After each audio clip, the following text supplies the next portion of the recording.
గనుడు మహోన్నతుడు మహిమ కలిగిన దేవానికి నివాసిన మా ప్రియ పరలోకపు తండ్రి మీకు వందనాలు అయా. గడిచిన క్షణం వరకు నన్ను మమ్మల్ని సజీవులుగా ఉంచినందుకు మీకు వందనాలు.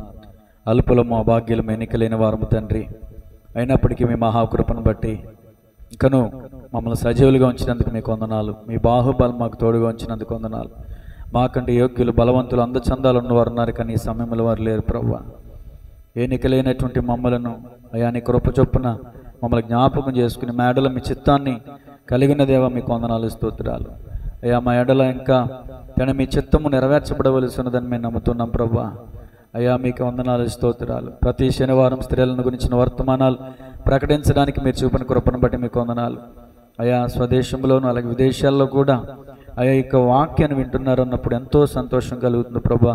అలాగే వాట్సాప్, ఫేస్బుక్, యూట్యూబ్ ద్వారా వీక్షిస్తున్న ప్రతి యవన ప్రియ సహోదరులను, ఆత్మీయ బిడ్డల్ని అయా, క్రైస్తవ సమూహాన్ని ఎందరైతే మానక ప్రతి శనివారం ఆదివారం వాక్యాన్ని ఫాలో అవుతున్నారో, వెంబడిస్తున్నారో, వాక్యాన్ని విని ఆత్మీయంగా బలపడుతున్నారు, ప్రతి వారిని బట్టి వందనాలు, స్తుతులు, స్తోత్రాలు తెలియజేస్తున్నాను ప్రభా. వరిస్తున్న సాక్ష్యాన్ని బట్టి మీకు వందనాలు, స్తోత్రాలు తండ్రి.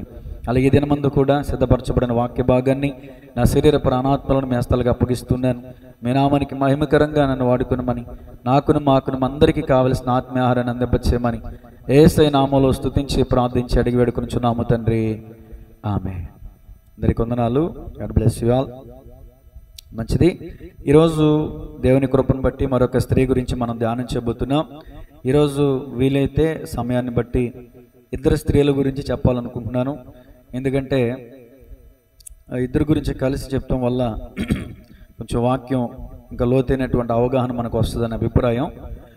రాసుకోండి. ఈరోజు 28, 29 స్త్రీల గురించి. 28, 29వ స్త్రీ. 28వ స్త్రీగా సంసోను భార్య, 29వ స్త్రీగా దెలీలా. సంసోను భార్య, సంసోను ప్రేమికురాలు అన్నమాట. ఇద్దరు గురించి ముగించుకుందాం చెప్పుకుని. గత శనివారం సంసోను తల్లి గురించి విన్నాం, మనోహ భార్య. ఆమె గొడ్రాలుగా ఉన్నప్పుడు యెహోవా దూత ఆమెకు ప్రత్యక్షమై, అమ్మా నువ్వు గొడ్రాలువు, నువ్వు గర్భవతి కుమారుని కంటావు, ఆ కుమారుడు నాజీరు చేయబడిన వాడు అవుతాడు, దేవుని బలమైన హస్తాల్లో అతను వాడబడతాడు, ఫిలిష్తీయుల చేతిలో నుంచి ఇశ్రాయేలును రక్షిస్తాడు అని చెప్పినప్పుడు మనోహ తన భార్య ప్రార్థన పూర్వకంగా మరొకసారి ప్రార్థన చేసి దేవుని దూత ద్వారా తాము ఎలా ఉండాలి, బిడ్డని ఎలా పెంచాలి అనే విషయాలు తెలుసుకున్నారు. ఆ రీతిగా 13వ అధ్యాయం న్యాయాధిపతులు చివరికి వచ్చేసరికి వారికి కుమారుడు పుడతాడు. ఆ కుమారుడికి సంసోన్ అనే పేరు పెడతారు. ఈరోజు న్యాయాధిపతుల గ్రంథం 14 అలాగే 16వ అధ్యాయాన్ని కూడా ఈరోజు మనం ధ్యానం చేయబోతున్నాం. ప్రతి వచనాన్ని చదవటానికి వీలు పడదు కాబట్టి కొన్ని విషయాలు మాత్రమే నేను చదివి వినిపిస్తాను. సంసోను భార్య గురించి 4 విషయాలు, అంటే ఈ టాపిక్లో దెలీలా గురించి ఒక 3 విషయాలు, క్లుప్తంగా ఒక 7 విషయాలు మనం ధ్యానం చేద్దాం. దేవునికి మహిమ కలుగును గాక. చూడండి, 211వ పేజీ న్యాయాధిపతుల గ్రంథం 14వ అధ్యాయం 1 నుంచి 4 వచనాలు చదువుతాను. సంసోను తిమ్నాతునకు వెళ్ళి తిమ్నాతులో ఫిలిష్తీయుల కుమార్తెలలో ఒకతిని చూచెను. అతడు తిరిగి వచ్చి తిమ్నాతులో ఫిలిష్తీయుల కుమార్తెలలో ఒకతిని చూచి తిని, మీరు ఆమెను నాకిచ్చి పెండ్లి చేయవలెనని తన తల్లిదండ్రులతో అనగా, వారు నీ స్వజనుల కుమార్తెలలోనే గాని నా జనులలోనే గాని స్త్రీ లేదనుకుని సున్నతి పొందని ఫిలిష్తీయులలో నుండి కన్యకను తెచ్చుకున్నట్టుకు వెలుచున్నావా అని అతన్ని అడిగిరి. అందుకు సంసోను, ఆమె నాకు ఇష్టమైనది గనుక ఆమెను నా కొరకు తెప్పించుమని తన తండ్రితో చెప్పాను. అయితే ఫిలిష్తీయులకు ఏమైనా చేయటకై యెహోవా చేత అతడు రేపబడిన మాట అతని తల్లిదండ్రులు తెలుసుకొనలేదు. ఆ కాలమున ఫిలిష్తీయులు ఇజ్రాయేలీలను ఏలుచుండిరి. అంటే ఇజ్రాయేలీలు ఎలా ఉన్నారు అంటే బానిసలుగా ఉన్నారు, ఫిలిష్తీయులు ఏలికగా ఉన్నారు, అంటే అధికారికగా ఉన్నారు. ఇప్పుడు మనం గమనించాలి, మొదటి మాట రాసుకోండి, సంసోను ప్రేమించిన ఫిలిష్తీయుల కుమార్తె.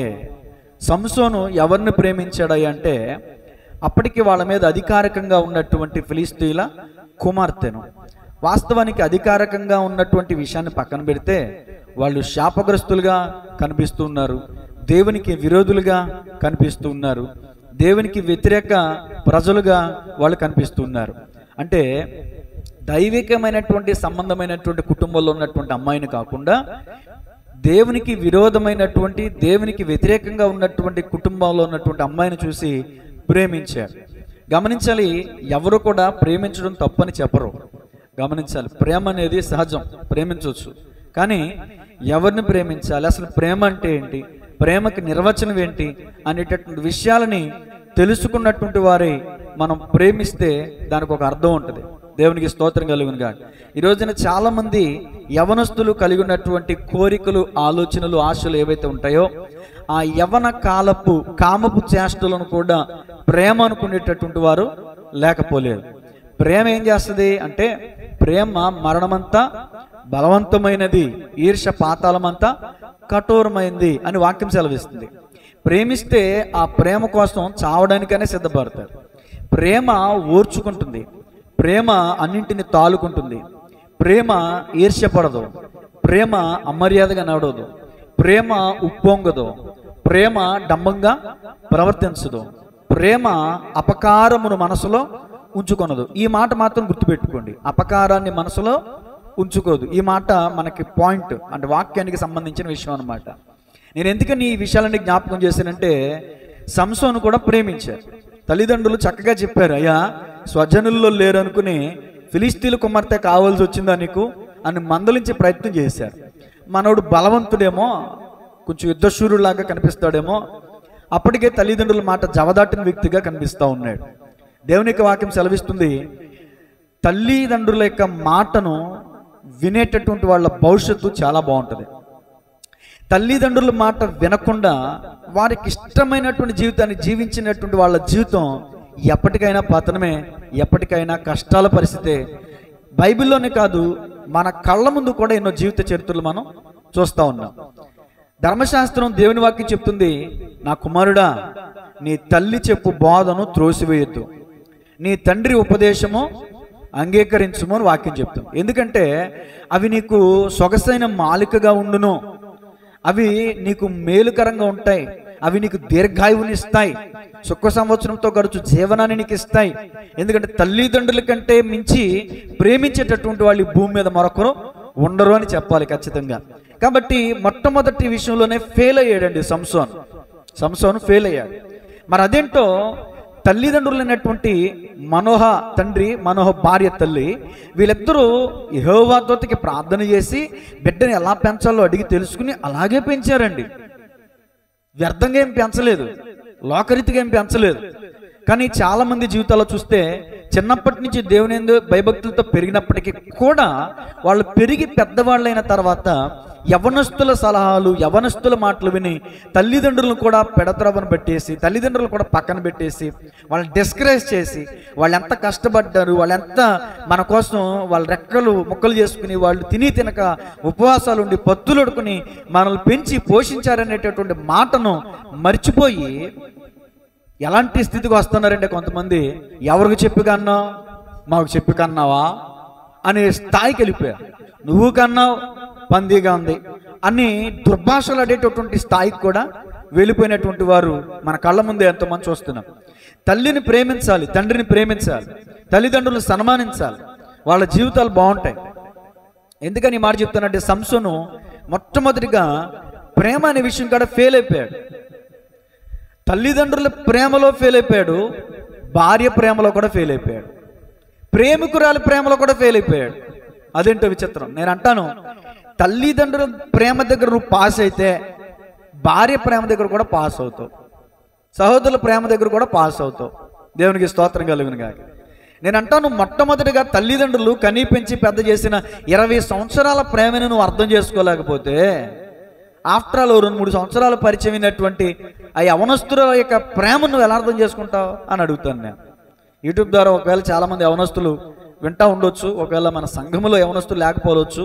చాలామందికి అవసరమేమో దేవుడు, పరిశుద్ధాత్మ దేవుడు ఈ మాటలు మాట్లాడింపజేస్తున్నారు. పరిశుద్ధ గ్రంథంలో మనం చూస్తే యాకోబు గారిది కూడా లవ్ మ్యారేజే, ప్రేమించి పెళ్లి చేసుకున్నాడు. ఇస్సాకు గారు అరేంజ్డ్ మ్యారేజ్ చేసుకున్నాడు. అంటే అబ్రహాము చూసిన అమ్మాయిని చేసుకున్నాడు ఇస్సాకు. చాలా హ్యాపీగా సాగిపోయింది అతని లైఫ్. కానీ అరేంజ్డ్ మ్యారేజ్ చేసుకున్నటువంటి యాకోబు పరిస్థితి మాత్రం 7-14 సంవత్సరాలు కొలువు చేశాడంటే కారాగార శిక్ష. అతడు ప్రేమించిన పాపన, అతడు ప్రేమించిన కారణంగా అతడు చేసినటువంటి శిక్ష 14 సంవత్సరాలు. 14 సంవత్సరాలు జైలు శిక్ష చేశారనుకోండి, కారాగార శిక్ష అంటారు కదా అది. కాబట్టి గమనించాలి, అంటే ప్రేమించిన వాళ్ళందరి జీవితాలు అలాగే ఉంటాయి అని నేను చెప్పట్లేదు, కానీ చాలా మంది లైఫ్ అలాగే ఉంటుంది. తల్లిదండ్రుల ప్రేమను అర్థం చేసుకోకుండా ఎవరో ఏదో చాటింగ్ చేశారని, ఎవరో హాయ్ అని పెట్టారు, ఐ లవ్ యూ అన్నారు అని, ఇలాంటి మాటలకి పడిపోయి, ఇలాంటి మాటలకి యవనకాలపు చేష్టల్లో మాయపు మాటల్లో పడిపోయి తమ జీవితాలను ముగించుకున్న వారు కోకోలలో. ఇది మొదటి మాట. సంసోను ప్రేమించిన ఫిలిష్తియా కుమార్తె. కాబట్టి యవన ప్రియ సహోదరి సహోదరులారా, నేను చెప్తున్నటువంటి మాట ఏంటంటే, సంసోనుని బట్టి ఈరోజు మనం నేర్చుకునే మాట ఏంటంటే, తల్లిదండ్రుల మాటకు విధేయత చూపించండి. తల్లిదండ్రులకు విధేయత కలిగి ఉంటే మనం దీవించబడతాం, ఆశీర్వదించబడతాం. సరే, మంచిది. తర్వాత రెండో మాట రాసుకోండి. కొదమ సింహాన్ని చంపిన సంసోను. ఇదేంటండి, సంసోను భార్య గురించి చెప్తానని సంసోను గురించి చెప్తానని అనుకుంటున్నారా? ఆ భాగంలోకే వస్తున్నాను నేను. 5వ వచనం చదువుదాం ఇప్పుడు. 14వ అధ్యాయం, న్యాయాధిపతుల గ్రంథం 14వ అధ్యాయం 5వ వచనం నుంచి కొన్ని విషయాలు. అప్పుడు సంసోను తన తల్లిదండ్రులతో కూడా తిమ్నాతునకు పోయి, అంటే పెళ్లిచూపులకు వెళ్తున్నాడు అనమాట. తిమ్నాతు ద్రాక్ష తోటల వరకు వచ్చినప్పుడు కొదమ సింహం అతని ఎదురికి బొబ్బరించుచూ వచ్చాను. యెహోవా ఆత్మ అతనిని ప్రేరేపింపగా అతని చేతిలో ఏమీ లేకపోయినను ఒకడు మేకపిల్లను చీల్చినట్లు అతడు దానిని చీల్చాను. అతడు తాను చేసినది తన తండ్రితోనైనను తల్లితోనైనను చెప్పలేరు. అతడు అక్కడికి వెళ్ళి ఆ స్త్రీతో మాట్లాడినప్పుడు ఆమె యందు సంసోనుకు ఇష్టము కలిగెను. కొంతకాలమైన తర్వాత అతడు ఆమెను తీసుకుని వచ్చుటకు తిరిగి వెళ్ళుచుండగా, అంటే పెళ్లి చేసుకుని రావడానికి మళ్ళీ రెండోసారి వెళ్తున్నారు. తిరిగి వెళ్ళుచుండగా ఆ సింహపు కళేబరమును చూచుటకై, అసలు మొన్న ఒకసారి వచ్చినప్పుడు సింహాన్ని చంపాను కదా, ఏమైందా అని చూశాడు. అక్కడే వచ్చింది తప్పు. చూసారా, చూడకూడని వాటిని చూడకూడదండి. చచ్చిపడిన కళేబరం అది ధర్మశాస్త్రం ప్రకారం అపవిత్రం, దాన్ని చూడకూడదు. చూడడం మాత్రమే కాదు, మనోడు ముట్టాడు కూడా. అక్కడే ప్రతిష్టత కొంత పోగొట్టుకున్నాడేమో అనుకుంటాను నేను. కళేబరమును చూచుటకై ఆ వైపు తిరిగినప్పుడు సింహపు కళేబరములో తేనెటీగల గుంపును తేనెయు కనబడగా అతడు ఆ తేనె చేత ఉంచుకుని, అసలు కంపు కొడద్దు కదా, అందుకో నాకు అర్థం కాల. అతడు ఆ తేనె చేత ఉంచుకుని తినుచు వెళ్ళుచు, ఒకవేళ బాడీ డిస్పాయిల్ అయిపోయి ఉంటుంది, ఆ ఎముకలు మాత్రమే ఉండుంటాయి, ఆ ఎముకలకు బట్టి ఉంటుంది ఆ తేనె. తినుచు వెళ్ళుచు తన తల్లిదండ్రుల యొద్దకు వచ్చి వారికి కొంత ఈగ వారును తినిరి. అయితే తాను సింహపు కళేబరముల నుండి ఆ తేనెను తీసిన సంగతి వారికి తెలియజేయలేదు. అంతటా అతని తండ్రి ఆ స్త్రీని చూడబోయినప్పుడు సంసోను విందు చేశాను. ఇది వాళ్ళ మర్యాద, వాళ్ళ ఆచారం. అతని పెండ్లి కుమారులు అట్లు చేయటం మర్యాద. వారు అతన్ని చూచినప్పుడు అతని యొద్ద నుండి 30 మంది స్నేహితులను తోడుకొని వచ్చిరి. అప్పుడు సంసోను, మీకు ఇష్టమైన ఎడల నేను మీ ఎదుట ఒక విప్పుడు కథను వేసేదను. మీరు ఈ విందు జరుగు 7 దినములలోగా దాని భావమును నాకు తెలిపిన ఎడల నేను 30 సన్నపు నార బట్టలను 30 దుస్తులను మీకు ఇచ్చేదను. మీరు దాన్ని నాకు తెలుపలేకపోయిన ఎడల మీరు 30 సన్నపు నార బట్టలను 30 దుస్తులను నాకు ఇవ్వలేను. వారితో చెప్పగా మేము ఒప్పుకొందము, నీవిప్పుడు కథను వేయమని అతనితో చెప్పిరి. కాగా అతడు బలమైన దానిలో నుండి తీపి వచ్చును. బలమైనది ఏంటిది? సింహం. తీపిగా ఉండేది ఏంటి? తేనె. తిను దానిలో నుండి తిండి వచ్చును. అంటే తినే దానిలో నుండి, అంటే సింహమే తినేది, దానిలో నుంచి తిండి వచ్చింది. అదనమాట. అతడు చంపినటువంటి సింహాన్ని ఉద్దేశించి తన మనసులో పెట్టుకుని పొడుపుగా వేశాడు. 3 దినములలోగా వారు ఇప్పుడు కథ భావమును చెప్పలేకపోయారు. ఇప్పుడు మన సబ్జెక్టులోకి వద్దాం. ఇప్పుడు సంసోను ఫస్ట్ మాట ప్రేమించాడు, రెండో మాట ప్రేమించిన అమ్మాయిని చూడడానికి వెళ్తున్నప్పుడు సింహం ఎదురైంది, సింహాన్ని చంపాడు. తీరా అక్కడికి వెళ్ళి వచ్చాడు, మరలా రెండోసారి పెళ్లి చేసుకోవడానికి వెళ్ళాడు. అప్పుడు ఆ సింహపు కళేబరం చూస్తే తేనె కనిపించింది, ఆ తేనె తినుకుంటూ వెళ్ళాడు. తర్వాత అక్కడ అమ్మాయిని పెళ్లి చేసుకున్నాడు. తండ్రి గారు విందు చేశాడు, లేదా సంసోను విందు చేశాడు. ఆ తర్వాత అక్కడ చుట్టాల పక్కల బంధువులు వస్తారు కదా. మీరు గమనించారో లేదో, పెళ్ళికి గొడవలు అవ్వవు కానీ యానాలకు భోజనాలకు గొడవలు అవుతాయి. ఖచ్చితంగా యానాల రోజున గొడవలు అవుతాయి. ఏంటంటే అమ్మాయి తాలూకోవాలని లేదనిపించాలంట. నా పక్కనే కూర్చున్నాడు ఒకసారి ఒక మహానుభావుడు. అరే కూర్చోక నా పక్కన మీరే కూర్చున్నారు, నేను లేచేంత వరకు మీరు లేచారా తాట తీస్తా అన్నాడు. నాకు అర్థం కాల. ముందు మేము మొద్దు వేసి కూర్చున్నాం, ఈయన గారు మాత్రం పట్టండి గిన్నె అన్నాడు. వాళ్ళు పోతున్నారు, మళ్ళీ పట్టండి చేపల కూర గిన్నె, ఆ ముక్కలు తిని గ్రేవంతో వదిలేస్తాను, కిందట్టి ఎత్తనాడు. లేదనిపించాలంట. అదేం మాయరావు నాకు అర్థం కాదు. చివరికి వాళ్ళు లేదన్నారు, గొడవ అయింది అక్కడ. ఏసు రక్తమే చెప్పి నేను అంటాను, ఇక్కడ సంసోను కుదురుగా ఉండొచ్చుగా, నేను ఇప్పుడు కాదే పొడుపు కదా వేస్తాను, మీరు చెప్తారా అన్నాడు. వాళ్ళు చెప్తావు అన్నాడు. నేను ఓడిపోతే మీకు మీరు ఓడిపోతే నాకు ఇవ్వాలి కానీ పలానా దుస్తులు అన్నారు. ఇప్పుడు కదా వాళ్ళు చెప్పలేకపోతే అప్పుడు జరిగిన సందర్భం ఏంటంటే, సంసోను లేని సమయంలో తన భార్య దగ్గరికి ఫిలిష్తీయులు ఈ సహోదరులందరూ వెళ్ళి, మమ్మల్ని మా ఆస్తిని కర్ర చేయడానికి తీసుకొచ్చారా ఈ పలానా వాడిని, ఈ సంసోన్ని, నువ్వు గనక కథభావం అడిగి తెలుసుకుని మాకు చెప్పకపోతే గనక నిన్ను నీ ఇంటి వారిని చంపేస్తాం, తగలెట్టేస్తాం అన్నారు. ఇక మొదలెట్టిందండి పోరు. పెళ్లి చేసుకున్న కొత్తలో కొత్త గింత పాత రోత. పెళ్లి చేసుకున్న కొత్తలో భార్య ఏమడిగినా చెప్పేస్తాం, ఏమడిగినా ఇచ్చేస్తాం, ఎవరిదైనా పరిస్థితి అలాగే ఉంటుంది. కానీ మనోడు చెప్పడానికి కొంచెం విచారించాడు, చెప్పడానికి కొంచెం సమయాన్ని ఆలోచించాడు, కానీ ఆమె మాత్రం మామూలుగా లేదు. ఇక్కడ ఒక సామెత గుర్తు చేయాలి మీకు. ఏంటంటే, ఇల్లు గుట్టు ఇల్లాలు ఇరుకు అని అన్నారు. క్షమించాలి, ఇల్లు ఇరుకు ఇల్లాలు గుట్టు. ఇల్లు ఇరుగ్గా ఉండాలంట, ఇల్లాలు గుట్టుగా ఉండాలంట. అంటే దాని అర్థం ఏంటంటే, ఇంట్లో ఉన్న విషయాన్ని గుట్టుగా ఉంచాలి, గుట్టు రట్టు చేయకూడదు అనేది దాని భావం. మరి ఎవరు చెప్పారో కానీ ఈ సామెత భావం చాలా మంచిది. ఈ సామెత ప్రకారంగా ప్రతి ఇల్లాలు ఉంటే గనక, అంటే ఇంట్లో ఉన్నటువంటి గుట్టు బయట వారికి చెప్పకుండా ఉంటే ఆ కాపురం 100 ఏళ్ళు పచ్చగా సంసారం చక్కగా సజావుగా ఉంటుంది. దేవునికి స్తోత్రం కలుగునుగా. కొంతమంది సంసోను భార్య లాంటి వాళ్ళు ఉంటారు, గుట్టు తెలుసుకుని తన పుట్టింటి వాళ్ళకి తెలియజేయటం అనమాట. కొంతమంది మెట్టినింట విషయాలన్నిటిని తీసుకువెళ్ళి పుట్టింటికి జారేస్తూ ఉంటారు. పెళ్ళయి అత్తారింటికి వెళ్ళిన తర్వాత అత్తారింట్లో అనేకములు జరుగుతూ ఉంటాయి, మంచి చెడులు ఉంటాయి, కష్ట నష్టాలు ఉంటాయి, ఓర్చుకోవాలి, వాటిని సహించాలి. తగుదినమ్మని ప్రతి విషయాన్ని ఫోన్ చేసేసి అమ్మా, నానా, అన్న, తమ్ముడు అని కొంతమంది చెప్తూ ఉంటారు. అక్కడే వస్తాయి లేనిపోని గొడవలని. భర్త కోపం వస్తుంది. ఇప్పుడు నువ్వు అంటే ఈ మాట ఏమి అన్నది క్షమించాలి, సహజంగా భర్త అలా అంటాడు. నువ్వు ఇప్పుడు ఎవరింటికి వచ్చావు, నువ్వు ఎవరింటి దానం అయ్యావు, ఇప్పుడు నా భార్యవు నువ్వు, ఇది నీ ఇల్లు కదా, నీ ఇంట్లో గుట్టు తీసుకెళ్ళి నీ పుట్టింట్లో చెప్తే నీ పుట్టింటి వాళ్ళకి నేను లోకు అవునా, నీ పుట్టింటి వాళ్ళకి నేను లోకం అన్నా, నీ పుట్టింటి వాళ్ళకి నన్ను లోకు చేస్తున్నావా అని అక్కడ మొదలవుతాయి గొడవలన్నీ. దేవునికి స్తోత్రం కలుగునుగా. కాబట్టి ఇప్పుడు ఈ జరిగినటువంటి సందర్భంలో మనం చూస్తే వాళ్ళు చెప్పలేకపోయారు. ఇప్పుడు సంసోను భార్య దగ్గరికి వచ్చి వాళ్ళు బెదిరించారు. ఇప్పుడు సంసోను భార్య ఏం చేస్తుందో చూడండి. 16వ వచనం. కాబట్టి సంసోను భార్య, ఇప్పుడు సంసోను భార్య గురించి మనం వాక్యం చెప్పుకుంటున్నాం. సంసోను భార్య అతని పాదముల యొద్ద పడి, ఎవరి పాదముల యొద్ద? భర్త పాదముల యొద్ద పడి ఏడుస్తుందంట. ఒకటే ఏడుపు. ఏవండి ఏడ్చే ఆడవాళ్ళని నమ్మకూడదు అంటారు కొంతమంది. ఏసు రక్తమే జయం. ఏడ్చి మొగలన కదా, సారీ క్షమించాలి ఆడవాళ్ళందుకు, పొరపడినందుకు. అయితే ఆడవాళ్ళని నమ్మొచ్చు అనమాట. కానీ అందరు ఆడవాళ్ళు ఏడుపు నమ్మకూడదు. ఇలాంటి వాళ్ళని బట్టి చెప్తున్న విషయం. దేవునికి స్తోత్రం. హన్నా లాంటి వాళ్ళు ఉంటారు, ఈ సంసోను భార్య లాంటి వాళ్ళు ఉంటారు. దేవునికి మహిమ కలుగునుగా. శారా లాంటి వాళ్ళు ఉంటారు, యెజబెల్ లాంటి వాళ్ళు కూడా ఉంటారు. కాబట్టి ప్రతి స్త్రీని మనం నమ్మడానికి వీల్లేదు. సరే, కాబట్టి సంసోను భార్య అతని పాదముల యొద్ద పడి ఏడ్చుచూ ఏమంటుందంటే, నీవు నన్ను ద్వేషించితివి కానీ ప్రేమించలేదు. ఇక్కడ పట్టుకుందండి పాయింట్. నీవు నా జనులకు ఒక ఇప్పుడు కథను వేసితివి కదా, దానిని నాకు తెలుపవైతివి అనగా అతడు, నేను నా తల్లిదండ్రులకైనాను దాన్ని తెలుపలేదు. శబాష్. తల్లిదండ్రుల దగ్గర ఎందుకు నోరిపుతావు? అసలు తల్లిదండ్రుల దగ్గర చెప్తే చెప్పాల్సిన విషయాల నుంచి సగం గొడవలు రావు. నీవు ఏసు రక్తం చేయం. తల్లిదండ్రుల దగ్గర చెప్పాల్సి తల్లిదండ్రులు చెప్పరు, అయ్యగారులు భార్య దగ్గర చెప్తా ఉంటారు. భార్యకి లోకు చేస్తూ ఉంటారు తల్లిదండ్రుల్ని. సరే, తెలుపునైతే నేను నా తల్లిదండ్రులకైనాను దాన్ని తెలపలేదు, నీకు తెలుపుతున్నా, నేను కాక మొన్న వచ్చి నీకు తెలుపుతున్నా అనినప్పుడు ఆమె వారి దినములు 7 అతని యొద్దకు ఏడ్చుచూ వచ్చెను.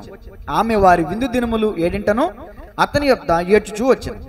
7వ దినమున ఆమె అతని తొందర పెట్టినందున అతడు ఆమెకు దాన్ని తెలియజేయగా ఆమె ఏం చేసిందంటే వెంటనే తన జనులకు ఆ ఇప్పుడు కాదను తెలిపాను. ఇంకేముందండి, వాళ్ళు తీరా ఆ టైం గడువులాగా వాళ్ళు వచ్చి చెప్పేశారు, సంసోను గారు ఓడిపోయారు. రాసుకోండి.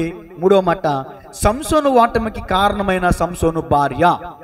సంసోను ఓటమికి కారణమైన సంసోను భార్య. ప్రతి పురుషుని విజయం వెనకాల ఒక స్త్రీ ఉందంటారు. మరి ఇక్కడ చూస్తే సంసోను గారి పతనం వెనకాల, సంసోను గారి ఓటమి వెనకాల తన భార్య కనిపిస్తుంది. అంటే ఒక వ్యక్తి భర్త తన ఇంట్లో రాణించాలి అంటే, ఒక భర్త తన వ్యాపారంలో తన ఉద్యోగంలో రాణించాలంటే, తన భర్త బాగుపడాలంటే, తన భర్త ఒక యోగ్యమైన విలువైనటువంటి జీవితాన్ని జీవించాలంటే పూర్తిగా భార్య చేతిలోనే ఉంటుంది. వివాహం చేసుకున్న కొత్తలో ఎక్కువగా నేను ఈ మాట నా భార్యకి చెప్పేవాడిని, నేను పాడైపోవాలన్నా నేను బాగుపడాలన్నా నీ చేతిలోనే ఉంటుంది, నా కోపం తెప్పించి పని చేసేవనుకో నాకు కోపం వస్తుంది, మరి దైవజనుడిగా నేను కోపపడకూడదు, నా కోపం వస్తుందంటే నువ్వు కోపం వచ్చి పని చేసేవనుకో. ఈ మధ్యకాలంలో ఎక్కడ ఉండలేండి. ఆ మధ్యకాలంలో దూకున్న దువ్వెన కానించి మగాడికి అవసరమైన ప్రతి వస్తువు వెతుక్కోవాల్సి వచ్చేది. ఈ పిల్లల ఆడవాళ్ళు వీళ్ళు కూడా పాపం చేసి అలసిపోయి ఉంటారు కాబట్టి ఈ పిల్లల్ని స్కూల్కి పంపించే ప్రయత్నంలో వీళ్ళని రెడీ చేసి ఎక్కడ పడితే అక్కడ వదిలేస్తారు. నేనంటాను దాన్ని ఏమంటారు, డయాస్ని, అదే అర్థం ఉండదు, డ్రెస్సింగ్ టేబుల్ ఎందుకు ఇచ్చారు మీ బాబులు, మీ పుట్టింటోళ్ళు ఎందుకు ఇచ్చారు మీకు? ఈ పౌడర్లో ఆ దువ్వెనలో అద్దాలు అక్కడ పెట్టుకోమని ఇచ్చారు. మీరు అక్కడక్కడ పడేస్తారేంటి? ఇదే గొడవ చూడండి. ప్రతి ఇంట్లో మ్యాక్సిమం అత్తా కోడల మధ్యలో కూడా ఈ గొడవలు. ఎక్కడ దువ్వేనా కనపడదు, ఇక సునామీ, ఇక రక్త విజయం. ఉండాల్సిన వస్తువు ఉండాల్సిన చోట ఉండకపోతే అక్కడే గొడవ స్టార్ట్ అయ్యింది. అర్థమవుతుందండి? సరే, నేను అంటాను భర్త విజయము కలిగి ఉండాలంటే భార్య కారణం, భర్త ఓడిపోతానంటే భార్య కారణం.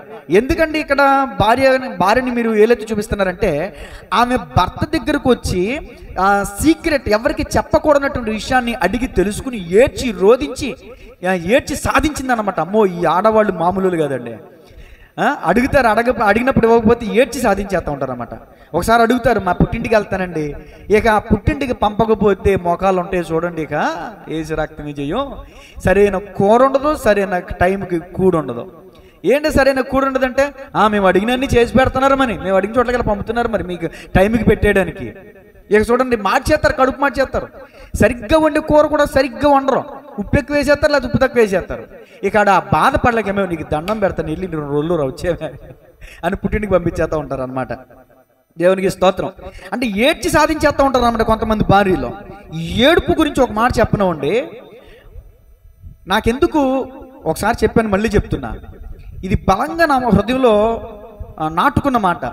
అది తర్వాత అడిగి తెలిస్తే మా నాన్నకు కూడా అలవాటు ఉందంట. ఇంట్లో ఏడిస్తే ఊరుకునేవాడు కాదంట. అంటే బ్లడ్ మా నాన్న బట్టి వచ్చిందనమాట అలవాటు నాకు.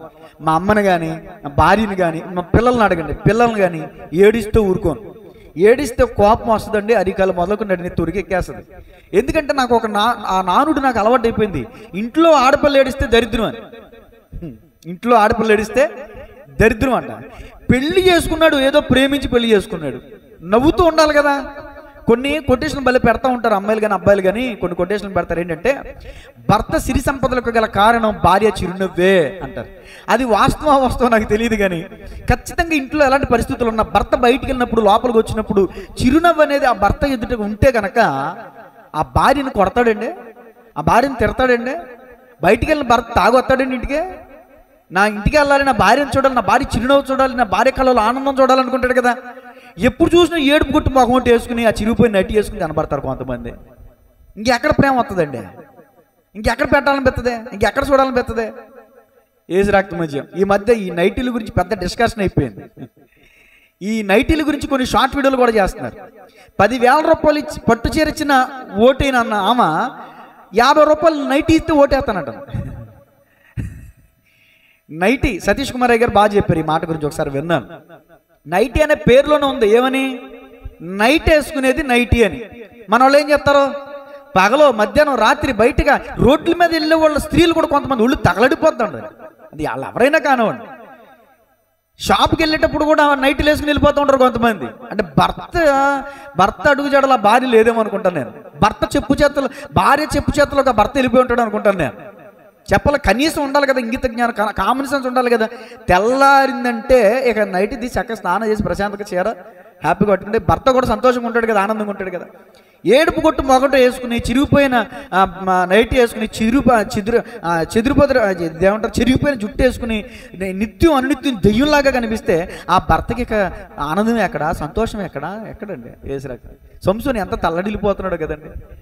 ఏమన్నా మాట అందామంటే ప్రేమించేసుకున్నాడు. ఇప్పుడు తల్లిదండ్రులకి చెప్తామంటే చేసుకున్నావు గారా అనుభవించు అంటారు.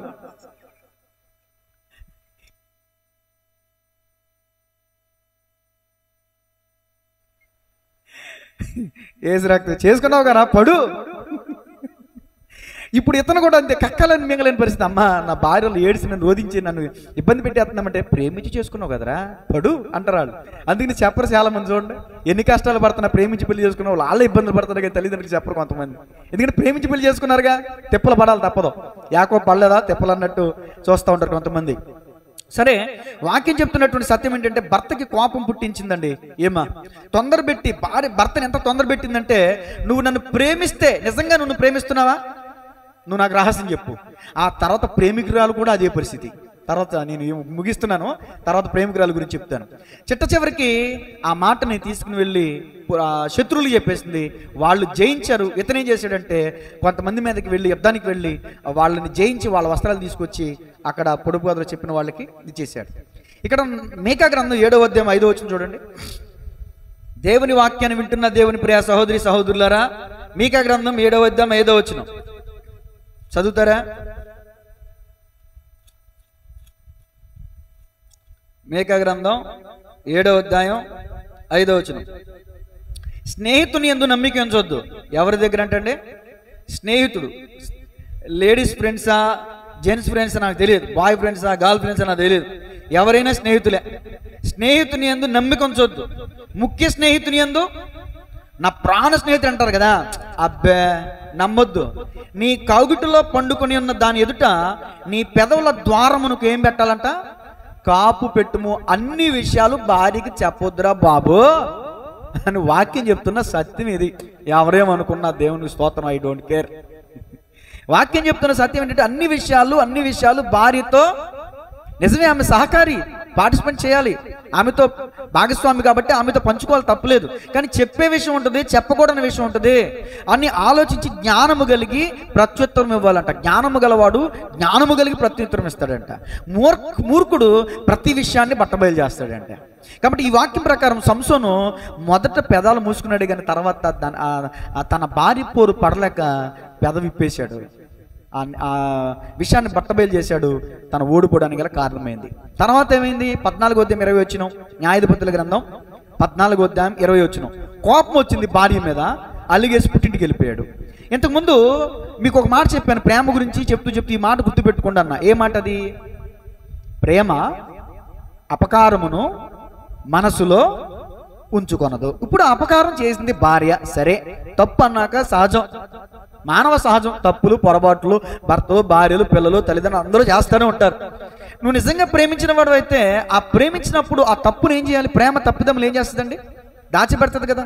ప్రేమ అనేక పాపములను కప్పిపెట్టిన బైబిల్ సెలవిస్తుంది కదా. అంటే సంసోను తన అందాన్ని ప్రేమించాడా, తన మనసును ప్రేమించలేదా అనిపిస్తుంది నాకు ఇక్కడ. నిజంగా తను హృదయపూర్వకంగా ప్రేమించిన వాడైతే చేసిన తప్పును క్షమించి తన భార్యని తన వెంట పెట్టుకుని వెళ్ళిపోవాలి ఇంటికి. కానీ ఒక్కడే వెళ్ళిపోయాడు, తన భార్య మీద కోపం తెచ్చుకుని వెళ్ళిపోయాడు. ఈలోపు తన భార్య యొక్క తండ్రి అంటే సంసోను మాంగారు ఏం చేశాడు? నిజంగానే మా అల్లుడు వెళ్ళిపోయాడు కోసం, ఇంకా రాడు కోసం అని తన స్నేహితునికి, చూడండి సంసోను స్నేహితునికి అనుకుంటా, మరి తన స్నేహితునికి, తన చేరువానికి అప్పగించేసాడంట. భార్యని పెళ్లి చేసాడంట, 2 పెళ్లి చేసాడు అప్పుడే. చూడండి ఆ వచ్చిన కూడా చదువుతాం, 14వ అధ్యాయం 20వ వచనం.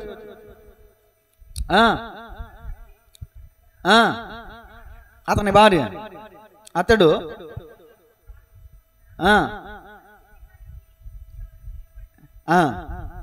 ఎన్నో వచ్చిన చదువుతున్నారు మీరు? 14వ అధ్యాయం 20వ వచనం. అతడు కోపించి తన తండ్రి ఇంటికి వెళ్ళగా అతని భార్య అతడు స్నేహితునిగా భావించుకొని అతని చెలికానికి ఇయ్యబడింది. కొంతకాలానికి భార్య గుర్తొచ్చింది. తప్పదుగా, ఎప్పటికైనా గుర్తు వస్తుందిగా భార్య. తిరిగి వచ్చిన తర్వాత తేరా మాంగారు ఇంట్లోకి వెళ్ళత్తల్లా. నా భార్య దగ్గర నేను వెళ్తానంటే నువ్వెవడో మధ్యలో అడ్డం అవుతున్నా, సారీ ఆమె వేరొకరికి ఇవ్వబడింది, వేరే పెళ్లి చేసాను. అంతకంటే అందమైన తన చెల్లెలు ఉంది, అవసరమైతే ఆ చెల్లెల్నిచ్చి నీకు పెళ్లి చేస్తాను. అబ్బే సస్యమేర లేదు, మీరు నాకు అపకారం చేశారు కాబట్టి నేను మీకు అపకారం చేస్తా అని చెప్పి అక్కడ ఉన్నటువంటి నక్కల్ని పట్టుకుని నక్కల తోకలని ఏకం చేసి, ఏమండి ఫిలిస్తీన్ల యొక్క పంటను తగలబెట్టినట్టుగా మనం చూస్తున్నాం. నక్కలను పట్టుకుని నక్కల తోకలని 2 తోకలను కలిపి ఒకటిగా జాయింట్ చేసి వాటి మధ్యలో దివిటి పెట్టి అంటిస్తే ఆ నక్కలు వెళ్ళినంత వరకు ఆ పంట అంతా నాశనం చేస్తే, ఎవర్రా ఇది చేసింది? పలానా సంసోను. ఎందుకు చేశాడురా? మన ప్రాంతంలో ఉన్న సంసోను మాంగారు తన భార్యను తీసుకుని వేరే వాళ్ళకి ఇచ్చాడు. ఆ కారణంగా సంసోను ఈ పని చేశాడు. అవునా, వాళ్ళ కారణంగా చేశాడా, అయితే వాళ్ళని తీసుకురండి రా అని చెప్పి సంసోని మాంగారిని, సంసోని భార్యని ఏం చేశారు తెలుసండి? అగ్నితో కాల్చి చంపేశారు. ఇప్పుడు ఏమైంది? తన ఇంట్లో ఉన్నట్టు గుట్టు రట్టు చేయడం వల్ల ఆ భార్య తన భర్తను కోల్పోయింది, తన జీవితాన్ని కోల్పోయింది. చూసారండి? అసలు సంసోన్ ఎంత బలవంతుడో తెలుసండి? సంసోన్ ఎంత బలవంతుడో తెలుసా? ఒక గాడిద పచ్చి దవడ ఎముకతో 1000 మందిని చంపినవాడండి. ఫిలిస్తీన్లో ఒక లెక్క. అలాంటి బలశౌర్యుని బలం కలిగినటువంటి తన భర్త ఏందో నమ్మకం ఉంచకుండా తన పుట్టింటోళ్ళ మీద నమ్మకం ఉంచుకుందో ఏంటో నాకు తెలియదు, కానీ తన భర్త రహస్యాన్ని తీసుకుని వాళ్ళకి చెప్పింది. భార్య గురించి వాక్యం ఏం చెప్తుందంటే, భార్యలారా మీ స్వపురుషులకి లోబడి ఉండడే అని వాక్యం చెప్తుంది. పెళ్ళైన తర్వాత వాడెవడో మాటలు విని వాడికి వీడికి భయపడాల్సిన పని ఏంటి? ఇక్కడ సంసోను భార్య చేసినటువంటి తప్పుకి తన జీవితమే కాదు, సంసోను జీవితం కూడా నాశనం అయిపోయింది. ఇప్పుడు సంసోను భార్య గురించి ముగిస్తున్నాను. సంసోను ప్రేమికురాల గురించి మాట్లాడతాను. ఇప్పుడు సంసోను ప్రేమికురాల గురించి. సంసోను ప్రేమికురాలు అంటే సంసోను ఒక ఆమెను చూశాడు, ఆమెను మోహించాడు. చూడండి, న్యాయాధిపతుల గ్రంథం 16వ అధ్యాయం 1వ వచనం. తర్వాత సంసోను గాజాకు వెళ్ళి వేశ్యనొకతను చూసి ఆమె ఎద్దకు చేరాను. చూసారా? వేశ్యల దగ్గరికి వెళ్ళాడు అంటే వ్యభిచారం చేయడానికి ప్రారంభించాడు. 4వ వచనం చూడండి, 16వ అధ్యాయం 4వ వచనం. పిమ్మట అతడు షోరెక్కు లోయలో ఉన్న దెలీలా అను స్త్రీని మోహించాడు. దీనికి ప్రేమనే అర్థం చేసుకున్నాడేమో, నాకు అర్థం కాదు. అంతే కదా, ఒక స్త్రీని మోహపు చూపుతో చూస్తే వ్యభిచారం చేసినట్టే యేసు ప్రభులు వారు చెప్తున్నారు. కాబట్టి గమనించాలి, ఇతడు వేశ్య దగ్గరికి వెళ్ళడానికి గల కారణం ఏంటి? దెలీలా దగ్గరికి వెళ్ళడానికి గల కారణం ఏంటంటే భార్య చనిపోయింది. భార్య ఎందుకు చనిపోయింది? తన సంసార జీవితాన్ని కట్టుకోలేకపోయిందా? ఈరోజు చాలా మంది చూడండి, ఇక్కడ భర్త భార్య మీద కోపం తెచ్చుకుని సంసోను తన తండ్రి ఇంటికి వెళ్ళాడు. కానీ కొంతమంది గృహాల్లో చూస్తే భార్యలు భర్త మీద అలిగి పుట్టిళ్ళకి వెళ్తూ ఉంటారు. ఈ రెండింటిలో ఏదైనా తప్పే.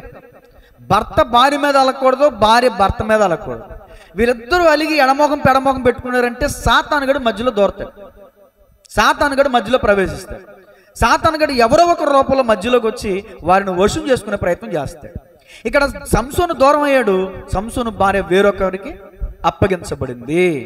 అందుకనే వాక్యం చెప్తుంది, నరుని కోపం దేవుని నీతిని నెరవేర్చదు. సూర్యుడు అస్తమించే వరకు కోపం నిలిచి ఉండకూడదు. సూర్యుడు అస్తమిస్తున్నాడు, అస్తమించేటప్పుడు సూర్యునిలో ఉన్న వేడి ప్రభావం తగ్గుతుంది. అలాగే సాయంకాలం అయ్యేసరికి నీలో ఉన్న కోపం అనేది కూడా తగ్గిపోవాలి. అది బైబిల్ చెప్తున్న నిర్వచనం. అలా తగ్గని కారణంగా సంసోను తన కుటుంబాన్ని కోల్పోయాడండి.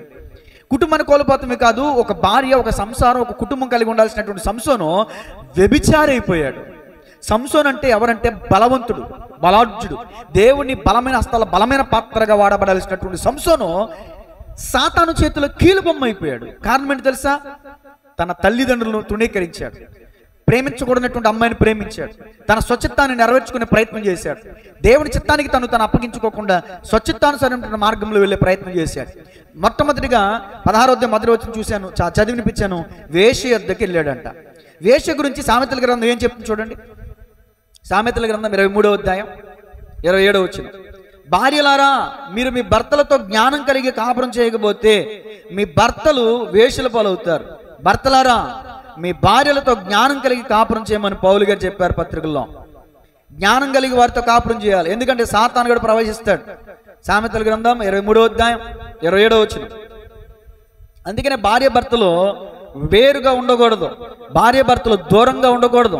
భార్య భర్తలు జతపరచబడిన తర్వాత ఏ నరుడును వారిని వేరుపరచకూడదని వాక్యం చెప్తుంది. కొంతమంది ఆర్థిక సమస్యలను బట్టి, కొంతమంది కుటుంబ సమస్యలను బట్టి వేరుగా ఉంటారు. వేరుగా ఉన్నప్పుడే సాతాను వారిని లొంగ తీసుకుంటాడు.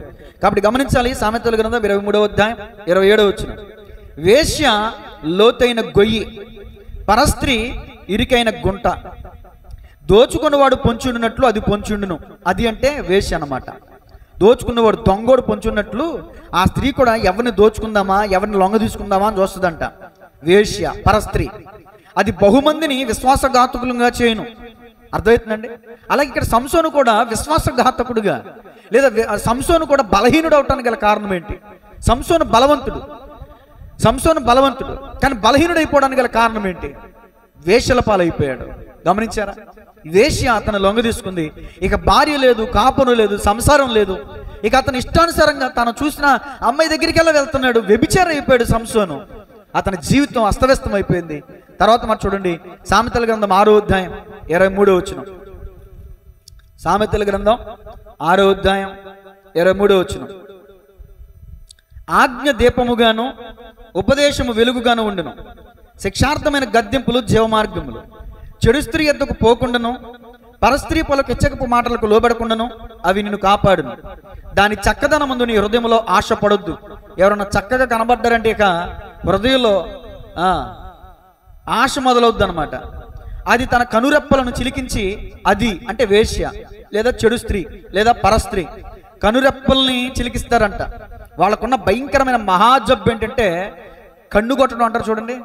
మగాళ్ళు కన్ను కొట్టడం అనేది వింటారు సహజంగా, కానీ ఇక్కడ స్త్రీ అంత ప్రాముఖ్యంగా అంటే మగాళ్ళు దొరికిపోతారు, ఆడవాళ్ళు దొరకరు. మగాళ్ళు కనుగొడితే దొరికిపోతారు, ఆడవాళ్ళు కనుగొడితే దొరకరు.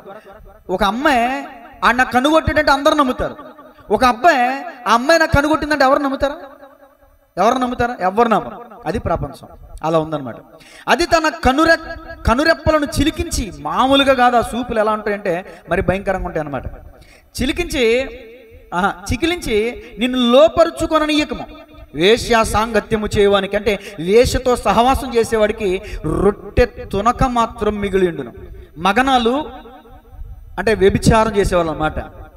మిక్కిలి విలువగల ప్రాణం వేటాడును. విలువైన ప్రాణాలను వేటాడతారనమాట. ఒకడు తన ఒడిలో అగ్ని ఉంచుకుని ఎడల వాని వస్త్రములు కాలకుండునా? ఒకడు నిప్పుల మీద నడిచిన ఎడల వాని పాదములు కమలకుండునా? తన పొరుగు వాని భార్యను కూడువాడు ఆ ప్రకారమే నాశనమగును. ఆమెను ముట్టువాడు శిక్ష తప్పించుకొనడు. ఇక చాలా విషయాలు ఉన్నాయి, సరే నేను వాక్యలోకి వస్తున్నా. ఇక్కడ శిక్ష తప్పించుకోలేదండి సంసోను. ఎందుకంటే వేశ్య దగ్గరికి వెళ్ళాడు, తర్వాత దెలీలాను మోహించాడు. దెలీలా అనే మాటకు అర్థం ఏంటంటే వగలాడి అని అర్థం. మరొక మాట భక్తురాలు అని అర్థం. భక్తురాలు అంటే దేవుని భక్తురాలు అనుకున్నారు కాబోలు. యేసు రక్తమే జయం. మత్తయి సువార్త 6వ అధ్యాయంలో యేసు ప్రభులు వారు ఏమన్నారు? ఎవడైనాను ఇద్దరు యజమానులకి దాసుడిగా ఉండన్నారు. దేవుని ప్రేమిస్తాడు, లేకపోతే డబ్బుని ప్రేమిస్తాడు. అంటే నువ్వు దేవుడికైనా భక్తికి చేయాలి, డబ్బుకైనా భక్తి చేయాలి. ఇక్కడ ఈ స్త్రీ, దెలీలా అనే స్త్రీ దేనికి భక్తి చేస్తుంది అంటే డబ్బుకి భక్తి చేస్తుంది. డబ్బు ఇవ్వాలగానే కట్టుకున్న భర్తనే నమ్మేస్తుంది. డబ్బు ఇవ్వాలగానే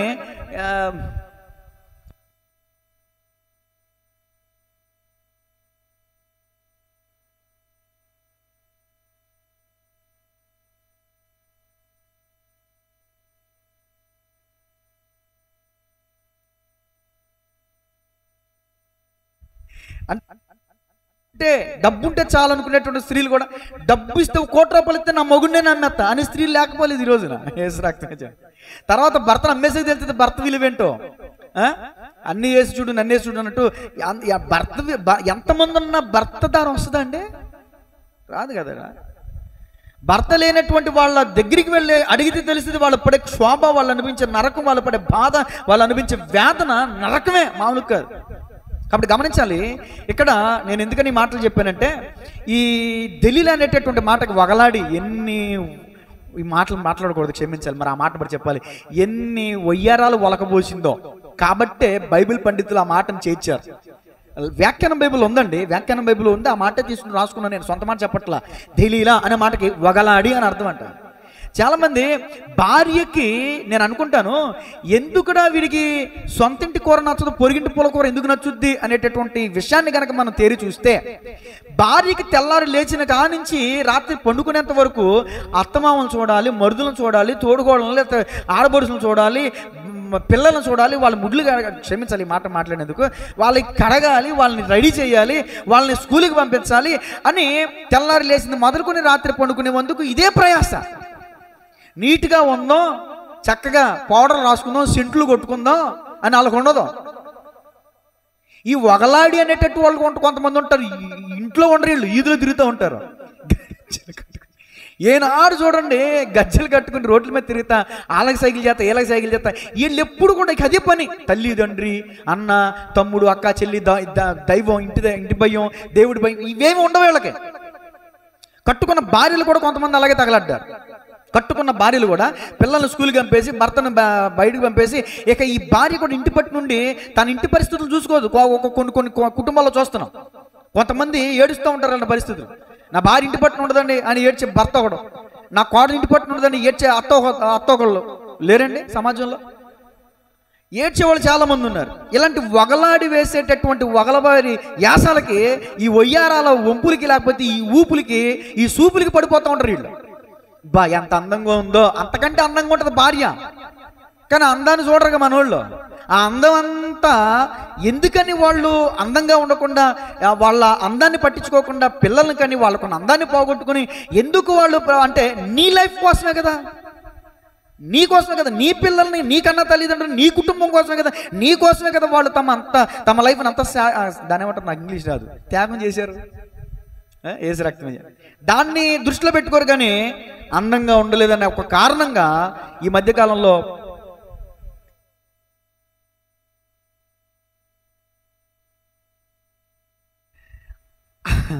దాంట్లో కూడా ఇదే పరిస్థితి. ఒక వ్యక్తి ఇంకొక అమ్మాయిని పెళ్లి చేసుకున్నాడండి. ఈ జడ్జు, ఈ లాయర్ ఉంటారు కదా, వీళ్ళు అడుగుతున్నారు, నువ్వెందుకు పెళ్లి చేసుకున్నావు అంటే ఒకే ఒక కారణం చెప్పాడు. మీరు నమ్ముతారా? మా ఆవిడ ఎప్పుడు నైటీలో ఉంటుందండి, అందంగా ఉండదండి, నాకు వేరే వేరే సమస్య అండి, అందుకే నేను వేరే పెళ్లి చేసుకున్నాను. అసలు దాన్ని ఎవరైనా యాక్సెప్ట్ చేస్తారండి? ఆ భార్య ఏడుస్తూ చెప్తుంది, బావా లేకపోతే ఏవండి నీకోసమే కదా.